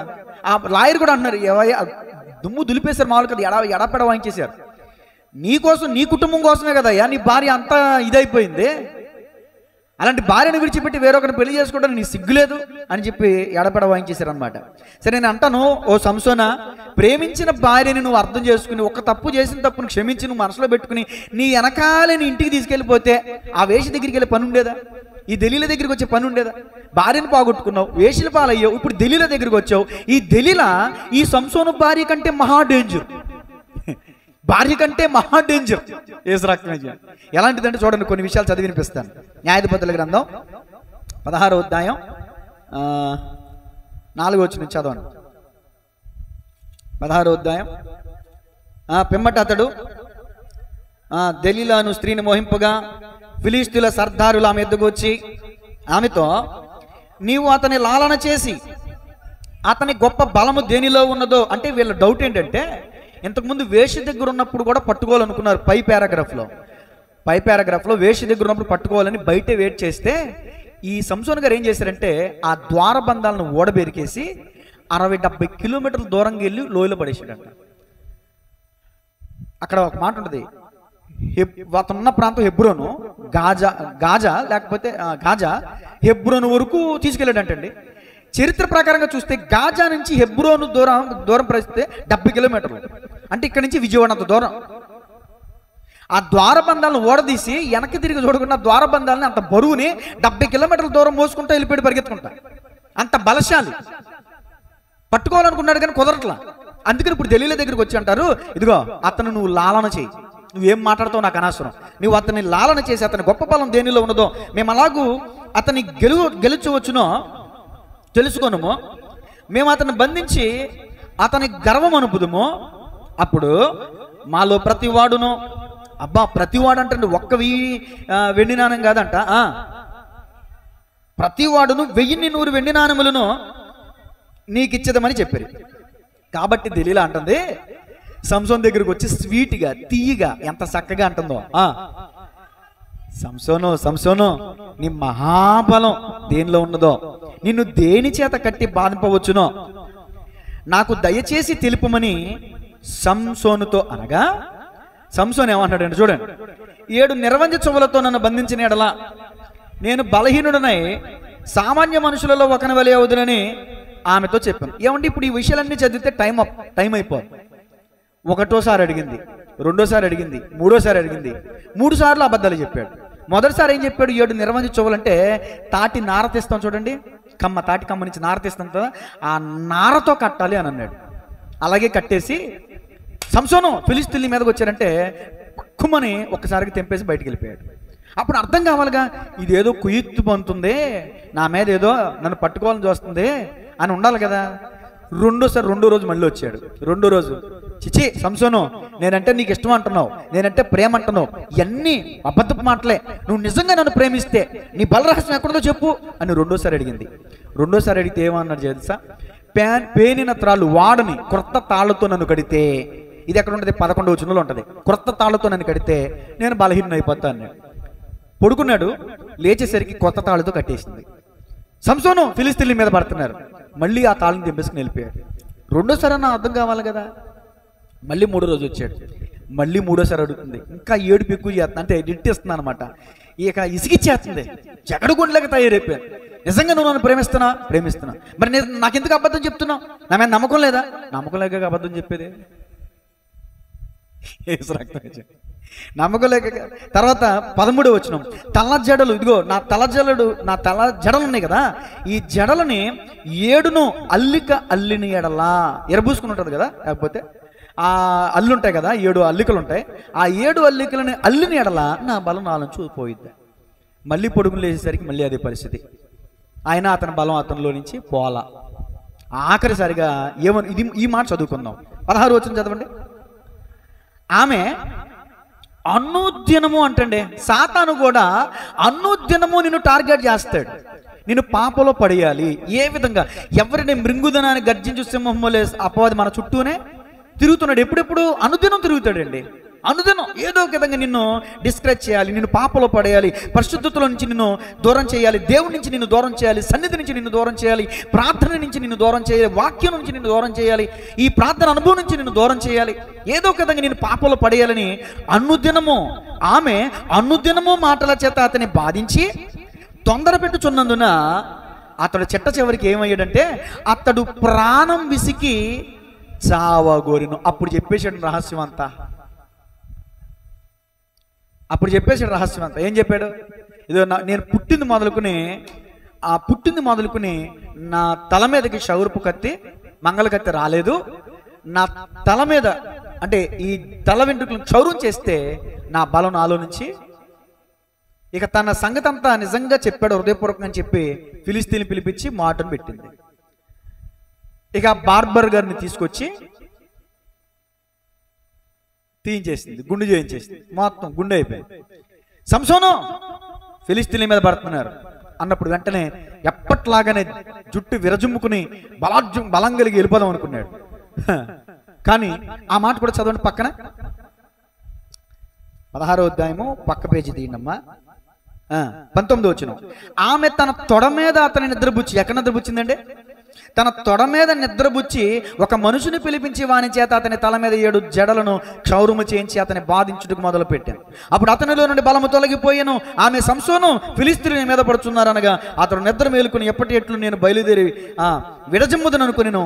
అయితే ఈ మాట చాలా ప్రాముఖ్యం, యెహోవా తనను ఎడబాసినని అతనికి తెలియలేదు.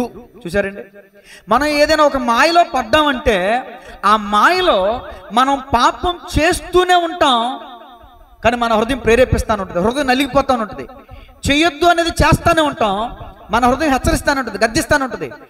దేవుడు నిన్ను బ్రతిమాలుకుంటాడు, పరిశుద్ధాత్ముడు నీ హృదయంలో ఉండి వద్దు వద్దు వద్దు అంటున్నప్పటికీ కూడా నీ చెయ్యి తెలియకుండానే నీ చెయ్యి పాపం చేయడానికి పరిగెత్తేస్తుంది, నీ కాలు నీకు తెలియకుండానే పాపం చేయడానికి పరిగెత్తేస్తుంది.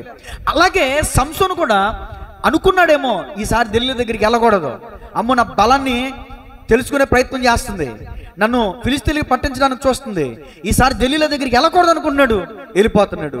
మళ్ళీ ఆమె ట్రై చేస్తుంది, మళ్ళీ వెళ్ళకూడదు. ఇది నా సొంత విషయం అండి, వెళ్ళకూడదని ఎవరు కావాలని మోసం చేసే వాళ్ళ దగ్గరికి వెళ్తారు? ఒకసారి, 2 సార్లు, 3 సార్లు, అన్ని సార్లు మోసం చేసే వాళ్ళ దగ్గరికి ఎందుకు వెళ్తారు చెప్పండి? ఇక ఎడిక్ట్ అయిపోయాడు, ఆమెకి ఢిల్లీలాకి లోనైపోయాడు, బానిస అయిపోయాడు. పాపము చేయవాడు పాపానికి బానిసండి, దాసుడండి. ఇక ఢిల్లీలాకి బానిస అయిపోయాడండి. ఢిల్లీలో లోకానికి సాదృశ్యం. ఈ రోజున చాలా మంది నేత్రాశ, శరీరాశ, జీవపుటము లోకం వలన పుట్టినవి ఈ రోజున నేత్రాశకి బలిపోతున్నారు అనేక మంది. శరీరాశకి, జీవపుటమ్మానికి చోటిచ్చి అనేక మంది ఆత్మీయ జీవితంలో పతనమైపోతున్నారు. బలవంతుడైనటువంటి సంసోను సింహాన్ని చంపాడు, స్త్రీ దగ్గర ఓడిపోయాడు. సింహం గొప్పదా? సింహం బలమైందా? స్త్రీ బలమైందా? సింహమే బలమైంది.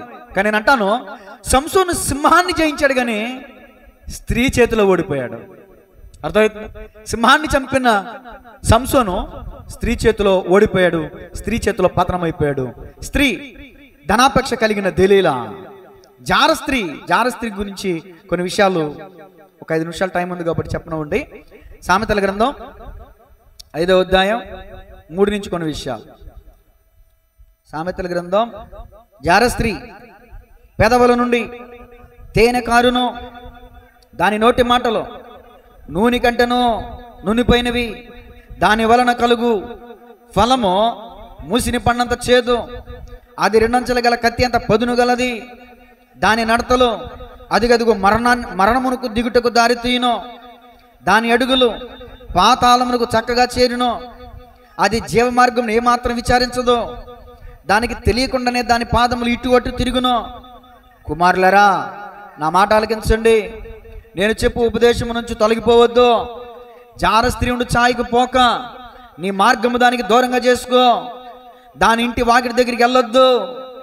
వెళ్ళి నీడల పరులకు. చూసారా, ఇక్కడ సంసోను తన యవన బలాన్ని ఇచ్చేసాడండి, తన ఆత్మ బలాన్ని, ఆ పరిశుద్ధమైన దేవుని బలాన్ని కూడా కోల్పోయాడండి సంసోను. వెళ్ళి నీడల పరులకు నీ యవన బలమును, క్రూరులకు నీ జీవిత కాలమును ఇచ్చివేతువు. నీ ఆస్తి వలన పరులు తృప్తి పొందుదురు, నీ కష్టాజితం అన్యులు చేరును. తొదకు నీ మాంసం నీ శరీరం క్షీణించినప్పుడు అయ్యో ఉపదేశము నేను ఎట్లు త్రోసివేసి తిని, నా హృదయము గద్దింపునెట్లు తృణీకరించాను, నా బాధకుల మాట నేను వినకపోతే ఇప్పుడు బాధపడేం ప్రయోజనం? చేతులు కాలిన తర్వాత ఆకలి పట్టుకుంటే ఏం ప్రయోజనం? దేవుని వాక్యం హెచ్చరిస్తుంది, జార స్త్రీ ఎద్దుకు పోవద్దు, జార స్త్రీ ఎద్దుకు పోవద్దు అని. ఇంకా వ్యభిచారం గురించి కొన్ని విషయాలు రేపటి దినం చెప్తాను. ఈరోజు టైం అయింది కాబట్టి నేను ముగిస్తున్నాను. ఆఖరి మాట, సంసోను బలరహస్యాన్ని శత్రువులకు తెలిపిన దెలీలా చిట్ట చివరికి సంసోను శత్రువులకి చిక్కడానికి గల కారుకురాలైంది దెలీలా. నెంబర్ 1 భార్య ఏమైంది? సంసోను విప్పుడు గద రహస్యాన్ని బయటపెట్టి సంసోను ఓడిపోవడానికి కారకురాలైంది. సంసోను ప్రేమికురాలేమైంది? తన విజయ రహస్యాన్ని, బలరహస్యాన్ని బట్టబయలు చేసి అతను ఓడిపోవడానికి, జీవితంలో ఓడిపోవడానికి గల కారకురాలైంది దెలీలా. ఈరోజున స్త్రీ గురించి సొలొమోను గారు ఏం చెప్పారు తెలుసండి? ప్రసంగి గ్రంథం 7:26. ఈ ఒక్క మాట చదవండి, చదువుకుని ముగించుకుందాం. ప్రసంగి 7:26 ఆఖరి మాట చదువుకుని ముగించుకుందాం. ప్రసంగి 7:26.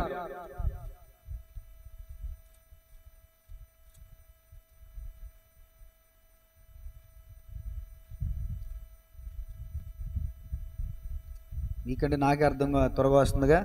మరణము కంటే ఎక్కువ దుఃఖము కలిగించున్నది ఒకటి నాకు కనబడు, అది వలల వంటిదై ఊరిల వంటి మనస్సును బంధకముల వంటి చేతులను కలిగిన స్త్రీ. దేవుని దృష్టికి మంచివారైన వారు దానిని తప్పించుకొందురు గాని పాపాత్ములు దాని వలన పట్టబడుదురు. దేని వలన? పాపాత్మ అంటే క్షమించాలి, ఇక్కడ ఏ స్త్రీ అయితే ఎలాంటి స్థితిలో ఉంటుందో అందరి గురించి నేను మాట్లాడట్లేదు. స్త్రీ పురుషుని కంటే చాలా యోగ్యమైనటువంటి స్థితి కలిగి ఉండదు. ఎందుకంటే ఖచ్చితంగా ఇది ఒప్పుకోవాల్సినటువంటి నగ్న సత్యం. కానీ కొంతమంది వల్ల అందరికీ ఇలాంటి బ్యాడ్ వస్తుంది.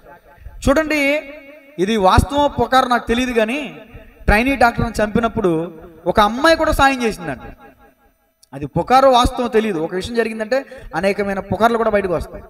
ఆ అమ్మాయిని కొంతమంది కలిసి అత్యాచారం చేస్తున్నప్పుడు ఒక స్త్రీ సహాయం చేసిందంట. అది ఎంత దౌర్భాగ్యం, అది ఎంత దుర్మార్గం. అందుకనే అమ్మాయికి అమ్మాయే శత్రువు అంటారు కదా, అది వేరే పదజాలంతో చెప్తారు. ఆ పదజాలం నేను వాడకూడదు కాబట్టి మామూలుగా చెప్తున్నాను. స్త్రీకి స్త్రీయే శత్రువు అయితే ఇంకేంటి పరిస్థితి? సరే, స్త్రీ గురించి సంసోను ఇచ్చినటువంటి స్టేట్మెంట్ ఏంటంటే, స్త్రీ ఉరులు వంటిది, బంధకముల వంటిది, మరణకరమైనటువంటిది, బంధకముల వంటిది. అసలు ఉరి అంటే దాని అర్థం ఏంటంటే, స్త్రీ ఉరులు వంటిది అంటే దాని అర్థం ఏంటంటే, ఒకసారి ఉరి బిగించబడిన తర్వాత, బకెట్ తనేసిన తర్వాత, అంటే స్టూల్ తనేసిన తర్వాత పిల్లలు గుర్తొచ్చి ఒకవేళ బతకాలనుకుంటే ఆ థాట్ లూజ్ చేసుకోవాలనుకుంటే లూజ్ అయిద్దా? ఉరి ఒకసారి బిగించడం తర్వాత అది ఇంకా బిగుసుకుని ప్రాణం తీయడానికి చూస్తే తప్ప లూజ్ అయ్యే పరిస్థితి ఉండదు. ఎవరైనా ఒకవేళ స్త్రీ విషయంలో చిన్న బలహీనతలో పడ్డారు అంటే అది ఉండకుండా బిగింపిస్తుందే కానీ లూజ్ ఏమాత్రం. ఏదో అరకొర దేవుని దృష్టికి మంచివైన వారు తప్పించుకుంటారంట. దేవునికి స్తోత్రం, దేవునికి మహిమ కలుగునుగా. పాపం సంసోను పడిపోయాడు. సంసోను బలాన్ని పోగొట్టుకున్నాడు, ఆధ్యాత్మికంగా పతనం అయిపోయాడు.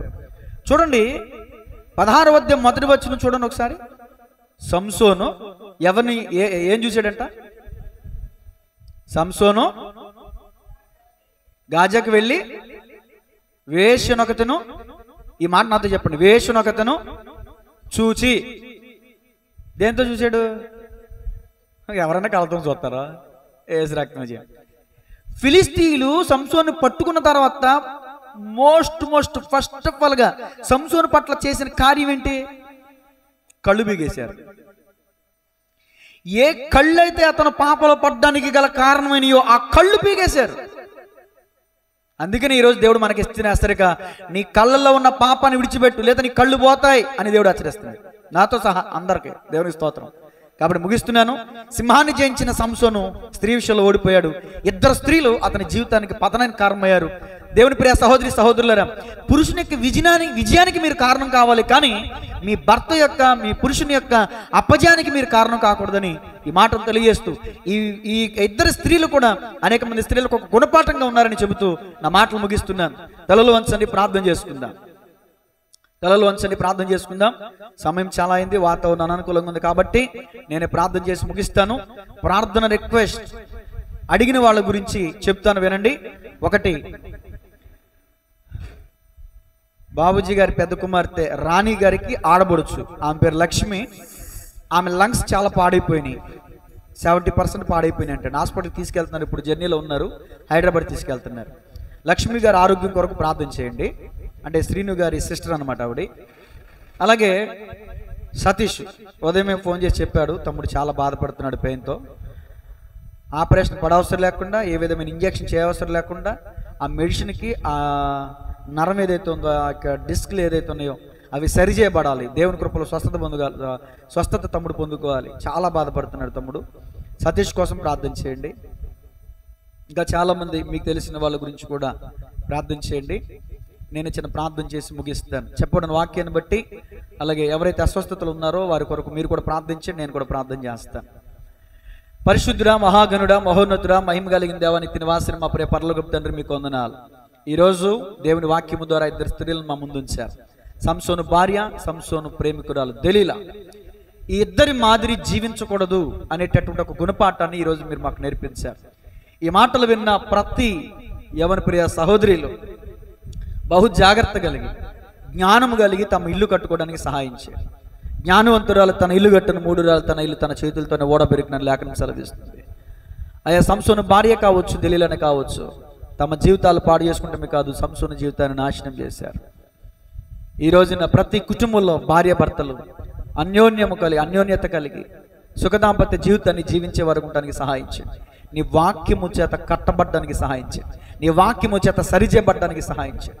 ఎంతవరకు మాట్లాడాలో, ఎంతవరకు మాట్లాడకూడదో, ఏ విషయం చెప్పాలో, ఏ విషయం చెప్పకూడదో, భార్య భర్తలు ఇరువురు కూడా జ్ఞానము కలిగి ఒకరిలో ఒకరు కాపురం చేసేవారు ఉంటానే సహాయించండి. మాకును ఈ వాక్యం మీద ప్రతి ఒక్కరికి బుద్ధిని, జ్ఞానమును, వివేకమును దయచేయండి. సంసార విషయంలో ఎలా ముందు కొనసాగాలో తగిన జ్ఞానం దయచేయండి. నిజమే ప్రభువా, ఇంటి విషయాలు గుట్టు కలిగి ఉంచాలి, కానీ రట్టు చేయకూడదు, 10 మందికి అల్లరి చేయకూడదు. ఇంటిని ఇల్లాలే వీధుల పాలు చేస్తే తనకు అవమానమే కదా మిగిలేది. ప్రతి విషయాన్ని కూడా గమనించి గ్రహించి మసలుకోవడానికి సహాయించండి.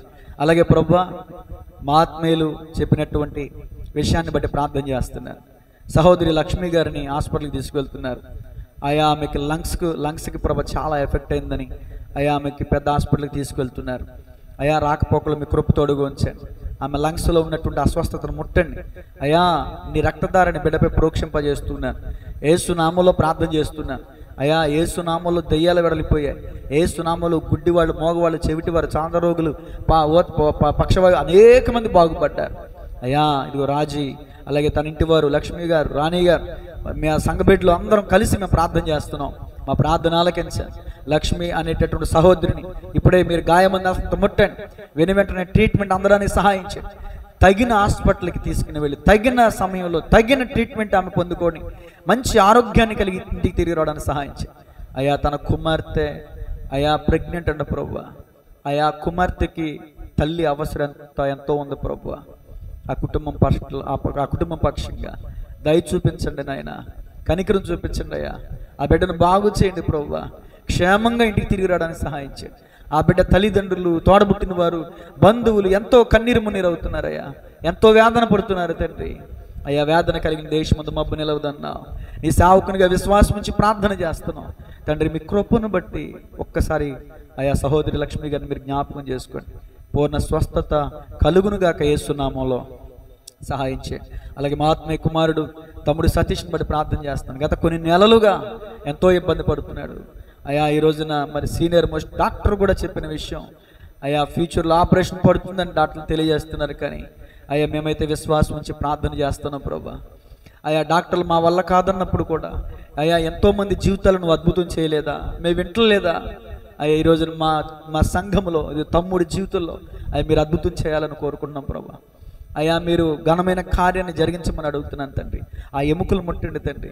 అయ్యా ఎహెజ్కేల్ దర్శనంలో తండ్రి స్వరమెత్తి ప్రవచనమెత్తి ఎహెజ్కేల్ మాట్లాడినప్పుడు ఎండిన ఎముకలను కూడా అయా విస్తారమైన సైన్యంగా నిలబెట్టావు కదా ప్రభా. ఆ ఎముకలు నిలబెట్టి ఆ ఎముకలకి శరీరాన్ని ఇచ్చి ఆ నరాలను పంపించి అలాగే రక్తాన్ని పంపించి జీవాన్ని పంపించి మహాసైన్యంగా నిలబెట్టావు కదా ప్రభువా. అయ్యా మీకు అసాధ్యమైనది ఏదైనా ఉన్నదా? నాకు అసాధ్యమైనది ఏదైనా ఉన్నదా అని మీరే మాట్లాడారు కదా ప్రభువా. యెహోవాకి సమస్తము సాధ్యమే మేము నమ్ముతున్నాం ప్రభా. ఆ ఎముకలలో ఉన్నటువంటి బలహీనతను ముట్టండి తండ్రి. ఆ నరాలను ముట్టండి ప్రభా. ఏదైతే నరం అరిగిపోయిందో ఆ నరం మరల బలాన్ని పొందుకోవడానికి సహాయం చేయండి. అయ్యా నీ కుమారుడు తగిన బలమైన ఆహారాన్ని తీసుకోవడానికి సహాయం చేయండి. కుటుంబ ఆర్థిక పరిస్థితి ఎంతో ఇబ్బంది పడుతున్నాడు ప్రభా. అయ్యా ప్రార్థించగా సంఘం ప్రార్థించగా నీ కుమారుడు ప్రయాసపడగా నీ కృప ద్వారా అయ్యా ఇచ్చిన జాబుని బట్టి మీకు వందనాలు స్తోత్రాలు. ఆ జాబుకు వెళ్తున్నప్పుడు వస్తున్నప్పుడు కూడా ఏ విధమైన ఒత్తిడి తన దేహం మీద పడలేదు ప్రభా. అయ్యా బాడీకి రెస్ట్ అవసరం ప్రభా. తండ్రి నీ కుమారుడు తగిన రెస్ట్ తీసుకోవడానికి సహాయం చేయండి ప్రభా. మరొకసారి అయ్యా నీ గాయమన్న నష్టంతో నీ బిడ్డను ముట్టండి నాయన, బలపరచండి నాయన, స్వస్థపరచండి తండ్రి. ఈ రాత్రే నీ బిడ్డను దర్శించండి అయ్యా, అభిషేకం దయచండి ప్రభా. అయ్యా ఒకసారి సత్తుబడి విషయంలో మేము అలాగే ప్రార్థించాం తండ్రి. ఆపరేషన్ చేయాలి, బ్రతకడు కష్టం అన్నారు ప్రభా. సంఘం కన్నీరు విడిచి ప్రార్థన చేసినప్పుడు ఆపరేషన్ అక్కర్లేకుండానే ఇదిగో సజీవుడిగా మంచి ఆరోగ్యాన్ని కలిగి ఈరోజు తిరుగుతున్నాడు.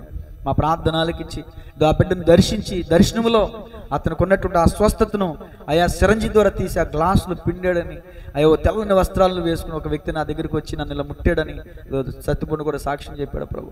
అలాగే నీ కుమారు కూడా సాక్ష్యం చెప్పాలి ప్రభు. నీ బిడ్డను దర్శించండి అయ్యా. నీ బిడ్డ అయ్యా ప్రవర్తన మీకు తెలుస్తుంది, తన యథార్థ హృదయం మీకు తెలుసు ప్రభు. యథార్థ హృదయ ప్రార్థన, యథార్థవంతుల ప్రార్థన ఆయనకు ఆనందకరమైన వాక్యం సెలవిస్తుంది ప్రభు. నీ కుమారుని కొరకు మేము వేడుకుంటున్నాం, ప్రార్థన చేస్తున్నాం, ప్రాధేయపడుతున్నాం ప్రభు. నీ కుమారుని ఎముకలు ముట్టండి నాయన, కీళ్ళను ముట్టండి ప్రభు, డిస్కులు ముట్టండి తండ్రి, ఆ నరాలను ముట్టండి ప్రభు. పూర్ణ స్వస్థత కలగచి సంపూర్ణమైన ఆరోగ్యాన్ని దయచేయమని ప్రార్థన చేస్తున్నాను. అలాగే అయ్యా ఈ వారంలో కొంతమంది యవన బిడ్డలు అన్నా దూరదేశంలో మేము ఉన్నాం, మా కోసం ప్రార్థించండి అని చెప్పారు. ఆ చెల్లెమ్మని బట్టి ప్రార్థన చేస్తున్నా. తన బిడ్డలను విడిచిపెట్టి కుటుంబాన్ని విడిచిపెట్టి కుటుంబ క్షేమం కోసం దూర ప్రాంతం వెళ్ళి తన బిడ్డలను చూడాలని బెంగ పెట్టుకుని ఎంతో వేదన పడుతుంది ప్రభు. చెల్లెమ్మని జ్ఞాపకం చేసుకోండి, ఓర్పు కలిగి ఉండడానికి సహాయం చేయండి, సహనం కలిగి ఉండడానికి సహాయం చేయండి. ఆయన తన సహోదరిని కూడా జ్ఞాపకం చేసుకుని వారికి కలిగిన ఆర్థిక ఇబ్బంది నుంచి విడుదల దయచేయండి. అలాగే నా ఆత్మ బిడ్డలను జ్ఞాపకం చేసుకోండి తండ్రి. ఈరోజు చాలా మంది రావాల్సిన వారు రాలేదు ప్రభు, ఇందు నిమిత్తం రాలేదు, వారిని జ్ఞాపకం చేసుకుని మీ చిత్తమైతే రేపటి దినమున అయా సన్నిధికి నడిపించండి. అలాగే ఆపరేషన్ అయ్యి ఆ ఇంటి దగ్గర రెస్ట్ తీసుకుంటున్న బిడ్డలు ఉన్నారు. సహోదరి సీత గారిని, రమ్మగారిని, సాయిని అయ్యా బిడ్డలందరినీ కూడా మీరు జ్ఞాపకం చేసుకోండి, సంపూర్ణమైన ఆరోగ్యాలు దయచేయండి ప్రభు. అలాగే కృష్ణదాతి గారిని బట్టి, చిరంజీవిని బట్టి ప్రార్థన చేస్తున్నా అయ్యా. వారికి కూడా మీరు బలపరిచినందుకు వందనాలు, ఆరోగ్యం ఇచ్చినందుకు వందనాలు అయ్యా. రిపోర్ట్లో మంచిగా ఎలాంటి ఇబ్బంది లేకుండా మంచి రిపోర్ట్ ఇచ్చినందుకు వందనాలు. వారికి ఇచ్చిన సంపూర్ణ స్వస్థతను బట్టి మీకు వందనాలు. అలాగే ఇప్పుడు మందిరానికి వచ్చిన ప్రతి బిడ్డని కూడా జ్ఞాపకం చేసుకోండి, స్థానిక బిడ్డలందరినీ జ్ఞాపకం చేసుకుని ఇరుగు పొరుగు వారిని దీవించండి అయ్యా. మా ప్రాంతంలో ఉన్న సమస్యలు మీ హస్తాలకు అప్పగిస్తున్నాను అయ్యా. రోడ్ల సమస్య, నీటి సమస్య, డ్రైనేజీ సమస్య అయ్యా మా ప్రాంతంలో ఎక్కువగా ఉంది ప్రభు. ఆ సమస్యల నుంచి కూడా విడుదల దయచేయండి. అధికారులతో మీరు మాట్లాడి చక్కని పరిపాలన చేయడానికి సహాయం చేయండి. గ్రామంలో అందరూ కూడా సహకరించే వరకు, ప్రోత్సహించే వరకు ఉండడానికి సహాయం చేయండి అయ్యా. ఒకరు చేస్తే మరొకరు అడ్డుకోవడం కాదు ప్రభు, అందరూ కూడా కలిసి ఐక్యతగా ముందుకు వెళ్ళడానికి సహాయం చేయండి. మా గ్రామ పెద్దల్ని జ్ఞాపకం చేసుకుని దీవించండి, ఆశీర్వాదం దయచేయండి, ఆరోగ్యాల వరకు దయచేయండి.